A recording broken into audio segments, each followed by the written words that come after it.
All right, ladies and gentlemen, welcome back to the RTI Reaction Show. This is Ryan Schumpert. I'm Rick Butler, back here at the Food City Center after being off last week. Tennessee returns for a big win. Back-to-back wins now after defeating Texas and right here against Georgia tonight by a score of 74-56. Tennessee picks up a top 25 win. Ryan, there's a lot of things that we can go over here, but kind of what's immediately standing out to me is just, hey, Tennessee took a 1-point deficit at halftime, ended up outscoring Georgia by 19 points in the second half. That gets you to the lopsided lead, or excuse me, the lopsided differential as we're standing here today talking about it. What's going through your mind? We're probably about an hour or so after the game ends. What's kind of going through your mind? What do you think about this win? This felt like the exact opposite of a Tennessee-Georgia football game. Tennessee plays well in the first half. It's tight. And then Georgia just comes out and smacks Tennessee in the face in the second half. I feel like that happens a ton in these Tennessee-Georgia matchups. Tonight was the exact opposite, where Georgia came out, they played really, played good in the first half. Tennessee didn't play great in the first half.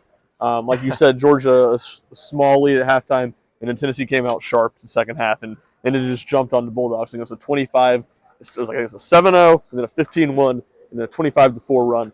And Tennessee not only took control of the game in that stretch to open the second half, they also delivered a knockout blow. So with that, and Mike White obviously is at Florida for most of the tenure, but Rick Barnes improves to 11-2 against Mike White since Rick Barnes got to Tennessee. So Tennessee's Barnes has had Mike White's number. It was mostly at Florida, but now 3-0. Against White since he's been leading the Bulldogs. Yeah, I think when you talk about this game, and that was a great analogy by you. I had no idea it was coming, and it was great. But I think when you looked at the first half of this game, and I even think I might have said to you, just kind of joking at one point, hey, first to 50 is going to win. Yeah. But you also felt like it was a game where, hey, just whichever team found their rhythm first felt like they could really take advantage of this game. And that's exactly what Tennessee did again in the second half. I believe they jumped out to a 20-4 run to start those first couple minutes, and Tennessee was just able to keep Georgia past arm's length from there. And you got to give a lot of that credit to Zakai Ziegler, who was huge in the second half, was not Tennessee's leading point scorer tonight, but did so many all-around things that were impressive. By the way, Zakai Ziegler, with 6 steals on the night, which I believe was a career high, is now Tennessee's all-time career steals leader. He passes Santiago Vescovi. He had a funny quote after in his press conference. He said, hey, when Santi had gotten this a couple years back, or maybe it was last year, I was really happy for him. And, of course, we were congratulating him. But I also told him that record might not be too safe for too long. Zakai Ziegler captures it just, 3-4 games in SEC play? Yeah, for sure. And, I think even before, because he hit 3 threes in a 70-second stretch to kind of end that what was a 25-4 run.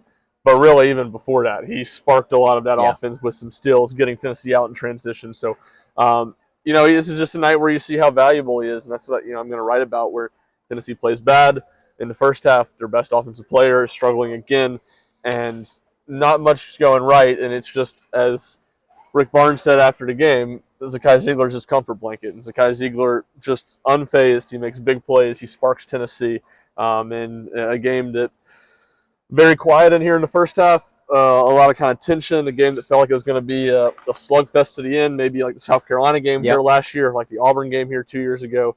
Turns out to kind of be a blowout, lopsided win for Tennessee. And a lot of players were good in that stretch. Jemai Mashack was really good. Jordan Gainey, who led Tennessee in scoring tonight, was good. But Ziegler did more than anybody in that stretch to get Tennessee going. Yeah, it's Jordan Gainey, you just mentioned it, leads all scorers with 19 points in the box score, 50% shooting from the floor. I'm going to give you 3 numbers that are standing out to me just as I go through this box score. 17, 18, 19. Well, 17 and 18 were the amount of rebounds that Tennessee had. They had 35 in total, 17 defensive rebounds, 18 offensive rebounds. I believe at one point it was like a 12-1. Yeah. I mean, it's 12 offensive rebounds, only 1 defensive rebound. So Tennessee was able to attack the glass, and they beat Georgia by 6 rebounds in that regard. So there's your 17 and 18. Also 17, that's how many second chance points Tennessee had, which was 7 more than Georgia had. Thought that Tennessee did a nice job of getting those putback dunks around the rim. Felt like they were able to control the paint. And then finally 19, the biggest number of them all. It's how many turnovers Tennessee forced from Georgia. Not just Jordan Gainey's point total, but how many turnovers Tennessee forced from the Bulldogs. All 3 of those numbers really impressive. SEC is a hard league to win. That's how you win games like this. 100%, and I wrote it earlier today in kind of like my 3 storylines I was watching for, and rebounding and turnovers were 2 of them, and Rick Barnes talked about it. This is a rebounding league. 4 of the top 10 offensive rebounding teams in the country right now are in the SEC. These 2 were both in that group. I think Tennessee entered today 7th and Georgia maybe 9th, I want to say. That was a big deal. And the turnovers. Both teams were really good at forcing turnovers, and both teams have had a little bit of turnover issues themselves this year. So to me, those were two stats that you're going to say, all right, whoever can control those will have a great chance to win. And especially when you talk about Tennessee being at home, the decided factor in which they won both those battles, especially the turnovers, which I think ended up being 19-10. Tennessee turned Georgia's 19 turnovers into 19 points. All else aside, Georgia wasn't going to win this game tonight in Knoxville with those few stats. And I think you see that again. Chancellor, Tennessee's best scorer, very quiet night. I would just argue at least maybe not his worst game as a whole, but his worst shooting game in these last 3 where he's been struggling. And despite that, Tennessee was able to roll. Yeah, I wanted to ask you about that. Just kind of what's your take on where Chaz Lanier is right now after these last 3 games that Tennessee has had? I mean, put up a huge number, 29 points against Arkansas in the SEC opener. Yeah. Since then, though, and I don't have the numbers from the last 2 games, but has struggled, has been in a little bit of a slump. Just what's kind of your take on where one of the SEC's, top shooters is kind of at right now here at this point in the season? Yeah, I mean, I think it's certainly a little bit of element of worry. But I think he gets it figured out too. I don't have much doubt about that. But tonight, I think a few times he's a little bit hesitant, which you don't want to see. And some of that was situationally too later in the game when Tennessee had a comfortable lead and you're not trying to bomb shots early in the shot clock. Yeah. So I don't really know exactly how I feel about it.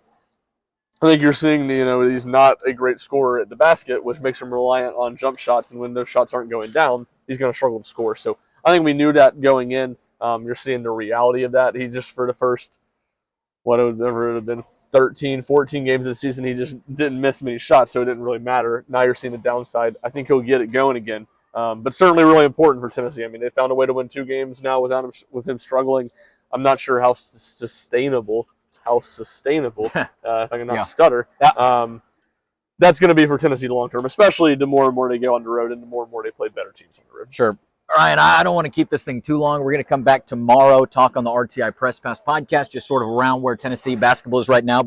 And you could kind of say something about each of Tennessee's players here in this game, which is not always the reality. Igor Milicic Jr. had a nice game, had a nice dunk at one point. He ends the game with 9 points and 9 rebounds. Felix Okpara, I thought, had a nice game with 7 rebounds of his own, but a couple of physical plays down low in the paint.